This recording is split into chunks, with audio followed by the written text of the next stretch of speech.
आप देख रहे हैं अपना बिहार और आपके साथ मैं हूं विवेक। और इस वक्त की बड़ी खबर यह है कि तेजस्वी यादव ने बीजेपी को चुनौती दे दी है, वो भी अकेले चुनाव लड़कर दिखाने की। उन्होंने कहा है कि हिम्मत है तो अकेले चुनाव लड़कर दिखाए बीजेपी। जेडीयू के साथ 2025 तक रहने का दिया चैलेंज। तो यह बड़ी खबर इस वक्त की हम आपको बता रहे हैं। तेजस्वी का बयान सामने आया। तेजस्वी यादव ने बीजेपी को खुली चुनौती दी। बिहार की सियासत की सबसे बड़ी खबर यह है कि तेजस्वी ने ललकारा है बीजेपी को, अकेले चुनाव लड़कर दिखाए भारतीय जनता पार्टी। हिम्मत है तो अकेले चुनाव लड़कर दिखाए बीजेपी। कई बातें तेजस्वी यादव ने कही। उन्होंने कहा कि जेडीयू के साथ 2025 तक रहने का चैलेंज भी उन्होंने दिया है। क्या कहा तेजस्वी ने, यह हम आपको दिखाने जा रहे हैं। निकलना गया था इन लोगों का। इन लोगों बताइए, आज तक भाजपा अकेले नहीं लड़ पाई। कूद कूद के कोई नेता आता है जाता है, आता है जाता है, लेकिन हिम्मत देखिए, है ही नहीं, जिगर नहीं है। फलना तक ये हमारे नेता रहेंगे, चिल्ला तक ये हमारे नेता रहेंगे। अरे लड़ो ना अकेले, हाँ क्या मजबूरी है, लड़ो। बीजेपी का आप अरे भाजपा में औकात कहाँ जो हमारा चुनौती भी स्वीकार कर सके। औकात है ही नहीं इन लोगों में। बीजेपी प्रवक्ता अरविंद सिंह इस वक्त हमारे साथ जुड़े हुए हैं। अरविंद सिंह जी, औकात की बात तेजस्वी ने की है। बीजेपी में अगर औकात है तो अकेले चुनाव लड़कर दिखाए, क्या है जवाब? देखिए, इनकी औकात यही है कि इसके पिछले लोकसभा में ये लड़े थे हमारे खिलाफ, मैं अकेले लड़ा था तो 39 सीट जीता था, और ये एक सीट के लिए भी तरस गए थे, वो भी नहीं मिला था। लेकिन इसमें तो दो तरफा सवाल है ना कि भाई आपके जो बीजेपी के जो लीडर हैं, खासकर नीतीश कुमार का नाम लेकर बीजेपी हमेशा चल रही है आगे। फिर इसमें एक सवाल और भी उन्होंने कर दिया कि बीजेपी के जितने ब्रांड के नेता हैं, बड़े नेता हैं, सबका आना जाना लगा हुआ है, तब भी हिम्मत नहीं जुट पा रही। तो इसका क्या मतलब है? देखिए, भारतीय जनता पार्टी में नेता है और इनके यहाँ कलाकार है। ये सब कलाकार हैं। जो एक पेज का अपने भाषण को नहीं पढ़ सकता है, वो व्यक्ति क्या भारतीय जनता पार्टी से चैलेंज करेगा? हमारे मंडल अध्यक्ष के बराबर इसकी औकात नहीं है। पढ़ना और लड़ने में अंतर है। अकेले लड़ने की चुनौती है क्या? स्वीकार की नहीं, ये तो अकेले लड़ने की चुनौती इन्होंने दी है। ये पिछले वाली लोकसभा में जब ये चुनाव लड़े थे, आगे की बात कर रहे हैं, पिछले की बात नहीं कर रहे। कह रहे हैं कि आगे लड़के दिखाइए। तो आगे वाले में भी हम इनको कितना सांसद है पूछिए। हम जब माननीय मुख्यमंत्री से गठबंधन के साथ चुनाव लड़े तो हम इनको कितना सीट मिला लोकसभा में, इनसे पूछिए। अगला बिहार विधानसभा जो चुनाव होगा, क्या बीजेपी अपने लीडर के साथ लड़ेगी? बीजेपी का अपना कोई चेहरा होगा? अगला विधानसभा में ये विपक्षी दल के नेता भी नहीं रहेंगे। चलिए, बहुत बहुत शुक्रिया अरविंद सिंह जी। बीजेपी का जवाब यह है कि तेजस्वी ने अपनी बात तो कह दी, लेकिन आगे वो विपक्ष के नेता रहेंगे कि नहीं, पहले तेजस्वी को यह सोचना चाहिए। तो बीजेपी का जवाब अब सामने आया है। जेडीयू के साथ 2025 तक रहने का चैलेंज जो तेजस्वी ने दिया, इस पर जवाब बीजेपी की तरफ से अरविंद सिंह ने दिया है और कहा है कि आप आगे विपक्ष के नेता भी रह पाइएगा कि नहीं, यह खुद सोचिए। पटना के कंकड़बाग थाने के बगल में पिछले कई महीनों से नशे का अवैध कारोबार चल रहा था। पुलिस को छापेमारी करने में महीनों लग गए। बहरहाल पुलिस ने जब छापेमारी की तब नशे के बड़े कारोबार का खुलासा हो गया। पुलिस ने मौके से 2.5 लाख रुपए के करीब नकद, सोने और चांदी के आभूषण और इसके साथ स्मैक की पुड़िया बरामद की है। पुलिस का कहना है कि सोने और चांदी के आभूषण वैसे लोग लाकर देते थे जो अपने ही घरों से इनकी चोरी कर इसके बदले में स्मैक लेते थे। मामले में एक युवक को पकड़ा गया। हालांकि मुख्य धंधेबाज अपनी बहू के साथ भागने में कामयाब रही।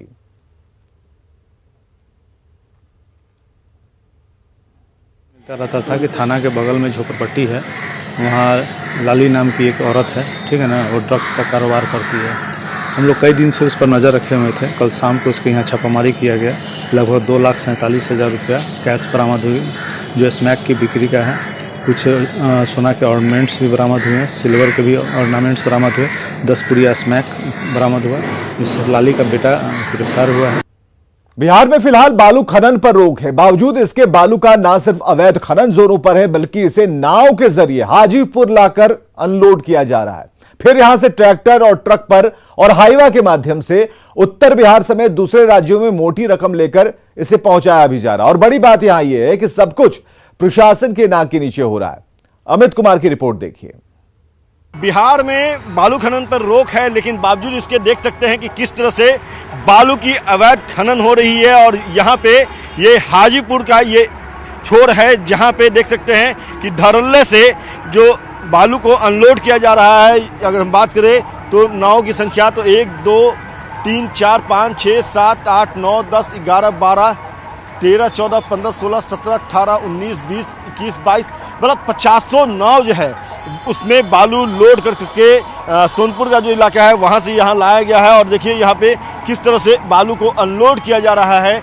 हज़ारों ट्रैक्टर जो है वो इस काम में लगाया गया है और धरल्ले से इन बालू को अनलोड यहाँ पे किया जा रहा है। बड़ी संख्या में जो है लोग लगे हुए हैं बालू की अवैध खनन से लेकर के ढुलाई और फिर उसे अनलोड करने के लिए जो है वो दिन रात इस तरह से लगे हुए हैं। और सबसे बड़ी बात है कि ये सब कुछ प्रशासन के नाक के नीचे हो रहा है। प्रशासन मुख दर्शक बना हुआ है, या फिर यूँ कहें कि प्रशासन की मिली भगत और सह पर ही ये काला खेल जो है बालू का, पीले सोने का जो अवैध निकासी और जो अनलोड करने का काम जो है वो धरल्ले से किया जा रहा है। पूरे तौर पे तस्वीरों के माध्यम से देखिए कि किस तरह से ये सोनपुर से ये बालू लाया जाता है गंगा में और फिर गंगा से होते हुए हाजीपुर का जो ये छोर है यहाँ पहुँचाया जाता है और फिर इसे इस तरह से अनलोड किया जाता है। और इसके बाद चाहे बिहार हो, बंगाल हो, यूपी हो, कई राज्य जो है वहाँ पे ये पीला सोना जो है वो पहुँचाया जाता है। तो देख सकते हैं कि किस तरह से ये बालू का जो अवैध खेल है खनन से लेकर के बाजार तक पहुँचाने का, वो इस खनन विभाग के रोक के बावजूद भी धरल्ले से जारी है। कहीं न कहीं एक बड़ा सवाल है खनन विभाग के ऊपर भी, और जो स्थानीय प्रशासन है, लोकल थाना से लेकर के एसपी, सभी पे यह सवाल है कि इन लोगों की बिना सह पर ये बालू का न तो निकासी हो सकता है, ना ढुलाई और ना अनलोड करके ट्रैक्टर पर लाद करके दूसरी जगह सप्लाई। तो ये बड़ा सवाल है और इस सवाल का जवाब जो है वो खनन विभाग न्यूज़ 18 को देता है या नहीं, ये जरूर हम लेने की कोशिश करेंगे। कैमरा पर्सन मनीष जुनेजा के साथ अमित कुमार, न्यूज़ 18 हाजीपुर। बेगूसराय में ट्रेन ड्राइवर की सूझबूझ से आज एक बड़ा हादसा टल गया है। दरअसल मामला समस्तीपुर कटिहार रेलखंड के बछवाड़ा जंक्शन का है, जहां बछवाड़ा जंक्शन पर गुवाहाटी जम्मूतवी अमरनाथ एक्सप्रेस पहुंची थी। स्टेशन मास्टर की गलती की वजह से ट्रेन को गलत रूट पर मोड़ दिया गया, लेकिन ट्रेन के ड्राइवर को जैसे स्टेशन मास्टर की गलती का पता चला, उसने सूझबूझ दिखाते हुए फिर ट्रेन को निर्धारित पटरी पर वापस ले आया और गंतव्य के लिए रवाना किया। इधर जांच के बाद वरीय पदाधिकारियों ने ड्यूटी पर तैनात एसएम को तत्काल प्रभाव से निलंबित किया है।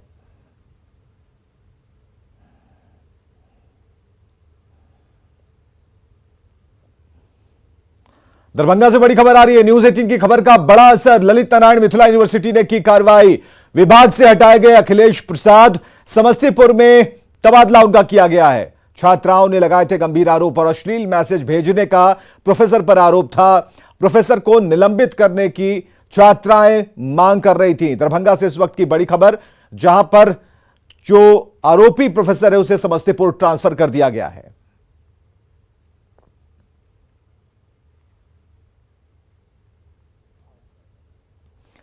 तो दरभंगा से बड़ी खबर में आपको बता रहे हैं, अश्लील मैसेज भेजने संबंधी कई आरोप छात्राओं ने लगाए थे।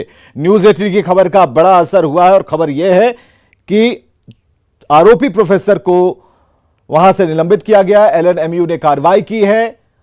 न्यूज़ 18 की खबर पर असर हुआ है। विभाग से हटा दिए गए हैं अखिलेश प्रसाद, जिनके ऊपर आरोप लगे थे। समस्तीपुर उन्हें ट्रांसफर कर दिया गया है। छात्राओं ने कई गंभीर आरोप लगाए थे।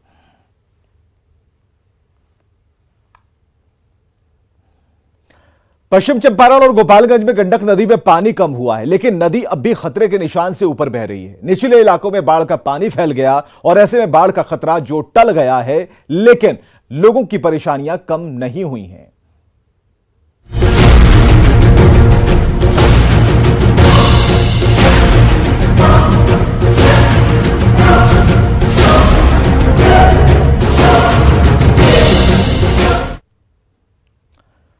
वाल्मीकि नगर गंडक बराज से 3 लाख क्यूसेक पानी डिस्चार्ज के बाद नौतन और बैरिया प्रखंड के कई इलाकों में बाढ़ का पानी फैल गया, जिससे नदी से सटे निचले इलाकों में रहने वाले लोगों को परेशानी का सामना करना पड़ रहा है। नदी का पानी फैलने के कारण लोग पलायन को मजबूर हैं। बाढ़ से प्रभावित लोग तटबंध पर रात गुजारने को मजबूर हैं। कि सर हमने के कोनो सरकार सुविधा नहीं देता रहे, ना कुछ मिलता। हमने के सर सामान सब दहिए गई, घर गिरते बाट होते बा। हमने के 3 दिन से पानी में परेशान बनी जा। आ मुखिया सरपंच हमने के कोई पूछते नहीं है ना, जहाँ लोग है क्या करता कहेंगे बा। देखिए बाढ़ इतना बिजोड़ा गइल बा, आज ले कोनो सूचना ना मिलो रहे बाढ़ आवे वाला बा। रोज सामने देख ली माल मवेशी घर सब पानी में डूबल बा। अब बताई हमने के का करी सो, अनाज उनाज देख ली गरीब आदमी बानी सो, देख ली लगी। दरभंगा शहर के वार्ड संख्या 17 कटोरहिया मोहल्ले में हल्की बारिश में बाढ़ जैसे हालात बन गए हैं। यहां की मुख्य सड़क पर तकरीबन घुटने भर पानी है। जल जमाव के कारण लोगों को आने जाने में काफी परेशानियां हो रही हैं और ऐसी स्थिति में लोग आवागमन को भी मजबूर हैं। सड़क पर पानी लग जाने के कारण नाले और सड़क में कोई फर्क नजर नहीं आता। गंदे पानी के बीच आने जाने से न सिर्फ बीमार होने की आशंका है, बल्कि सांप कीड़े काटने का भी डर बना रहता है। और आपको बताएं कि यह मुख्य सड़क सदर थाने क्षेत्र के प्रखंड मुख्यालय और सदर प्राथमिक स्वास्थ्य केंद्र जाने का रास्ता है, जिससे लोगों को कई तरह की समस्याएं हो रही हैं।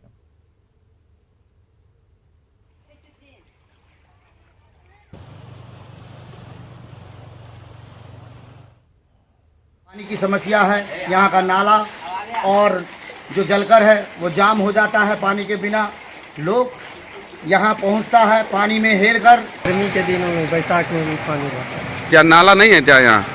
नाला है, छोटा नाला है। क्या पानी नहीं निकल पा रहा है? उस कैपेसिटी के हिसाब से नहीं निकल पाता।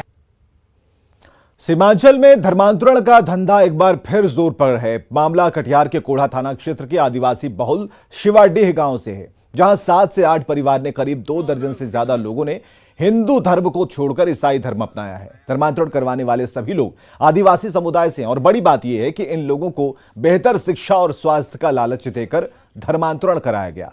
इन लोगों को मिशनरी स्कूलों में बच्चों की पढ़ाई और बीमार पड़ने पर मुफ्त इलाज का लालच दिया गया। धर्मांतरण करवा चुके लोग अब कैमरे के सामने आकर खुलकर लालच की बात कबूल रहे हैं। गांव वालों का कहना है कि इलाके में पूरा रैकेट मौजूद है, जो लोगों की गरीबी और मजबूरी का फायदा उठाकर धर्मांतरण करवा रहा है। कटिहार के कोड़ा थाना क्षेत्र के शिवाडीह गांव के आदिवासी समुदाय के लोग कल तक हिंदू देवी देवता की पूजा करते थे, लेकिन इनमें से करीब 2 दर्जन लोग अब ईसाई बन चुके हैं। इससे गांव में एक तरह की खामोशी और तनाव है। ईसाई धर्म अपनाने वाले अशोक मुंडा सिर्फ मोफिल, अकाली मुंडा, परमानंद मुंडा, छेवी मुंडा और इनके साथ कई लोग हैं। और आखिर इलाके में धर्मांतरण क्यों हो रहा है, ये एक बड़ा सवाल है। लाभ नहीं, सिर्फ जो है कि बीमारी की वजह से हम लोग कुछ पैसा नहीं है मेरे पास, कपड़ा नहीं है मेरे पास, तो जाकर वहाँ पर भर्ती हो सकते हैं। भर्ती होने के बाद हम लोग को 1 पैसा नहीं लिया जाता है वहाँ से। कोई नगद पैसा सभी देता है? नहीं, कुछ नगद 1 पैसा नहीं मिलता। जितना है आपको ट्रीटमेंट कर देगा, इलाज कर देगा, होगा तो आपको कपड़ा पहना देगा, लेकिन आपको पैसा नहीं देगा। धर्म परिवर्तन, अनवर परिवर्तन, मन सिर्फ परिवर्तन हुआ है। मतलब बस जो है कि मन जो है ना, पहले गलत काम, झूठ सच सब बोलते थे सर, और अभी जो है कि ये सब नहीं बोलते हैं। सरकार से यही चाहते हैं कि इस पे सख्त से सख्त कानून बनाए, ताकि हमारे धर्म के लोगों को तोड़ा नहीं जाए। हमारा जो हिंदू धर्म है कभी दूसरे धर्म के लोगों के बारे में कभी भी कुछ बुराई नहीं करता है। ऐसे ही हम जब दूसरे धर्म के लोगों को टच नहीं कर रहे हैं, तो हमारे धर्म के लोगों को भी बहलाए फुसलाए नहीं जाए। ये तो धर्म परिवर्तन का बात नहीं है, ये मन परिवर्तन का बात है। और हम लोग प्रभु यीशु मसीह को मानते हैं।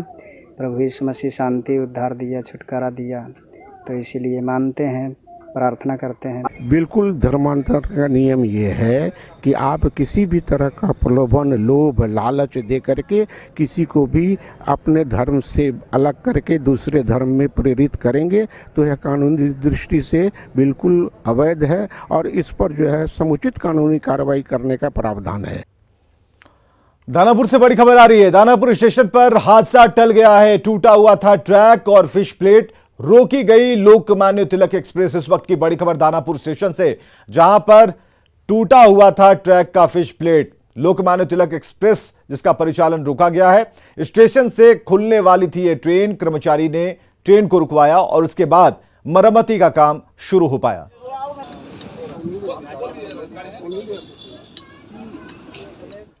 रक्षाबंधन को लेकर एक जगह से दूसरी जगह राखी भेजने के लिए डाकघरों में विशेष इंतजाम किया गया है और इसे लेकर डाकघरों में महिलाओं के साथ साथ पुरुषों की लंबी कतार भी देखने को मिल रही है। राखी भेजने के लिए डाकघरों में पहुंचे लोगों से बातचीत की हमारे सहयोगी विनीता मिश्रा ने। 11 अगस्त को रक्षाबंधन है। जिस दिन भाई बहन का प्यार देखने को मिलता है। हर बहन अपने भाई के हाथों पर राखी बांधना चाहती है और इसके लिए भाई कहीं भी हो, देश के किसी भी कोने में हो, बहन का प्यार उस तक पहुंचे, इसके लिए डाकघरों में भी सुनिश्चित व्यवस्थाएं कराई गई है।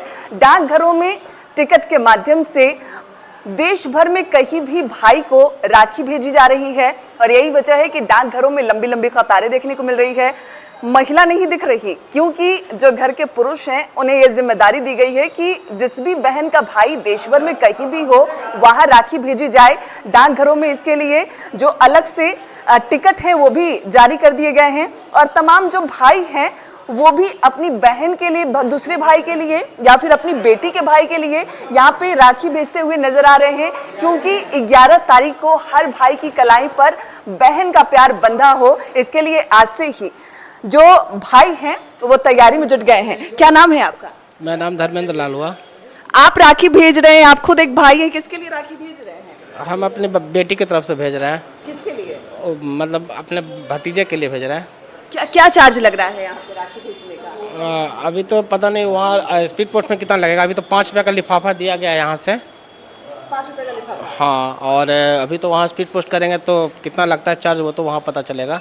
और वो भी एक डाकघरों की तरफ से आया है वाटरप्रूफ एनवलप, क्या आपकी राखी खराब नहीं होगी, आप उसमें नहीं भेज रहे हैं? मैम हमें तो सिर्फ राखी मांगा है तो यही एक राखी दिया गया कि 5 रुपये लाइए लिफाफा है और तो कुछ नहीं बताया गया। अच्छा नहीं, अभी वाटरप्रूफ राखी है, वाटरप्रूफ एनवलप है, उससे आप राखी भेज सकते हैं। यहाँ देखिए ये भी राखी भेज रहे हैं। आप भी एक भाई है, नाम क्या है आपका? मेरा नाम कुलदीप है। किसको राखी भेज रहे हैं? हम अपने कजन को भेज रहे हैं, मैं सिस्टर की तरफ से। सिस्टर की तरफ से कहाँ भेज रहे हैं? कोटा। कोटा। कितने दिनों में चला जाएगा ये 2 से 3 दिन में चल जाता है। क्या क्या चार्ज लग रहे हैं? चार्ज अभी नहीं मालूम है, सिर्फ लिफाफे का चार्ज अभी 5 रुपये लिया है मात्र। तो ये लोग लिफाफे का चार्ज भी दिए हैं और तमाम जो बहन हैं उनके लिए यहाँ से डाकघरों से एनवलप में राखी भेजी जा रही है, बहन का प्यार भेजा जा रहा है और डाकघरों की तरफ से जो वाटरप्रूफ लिफाफा है वो भी जारी कर दिया गया है क्योंकि बारिश का मौसम है। पूरे भारत में यहाँ से जो राखी है वो भेजी जाएगी, राखी खराब ना हो, इसके लिए सिर्फ 10 रुपए आपको लगेंगे। वाटरप्रूफ लिफाफे में आप राखी डालकर अपने भाई को भेज सकेंगे। विनीता मिश्रा, न्यूज़ 18 पटना। और आगे देखिए जोहार झारखंड।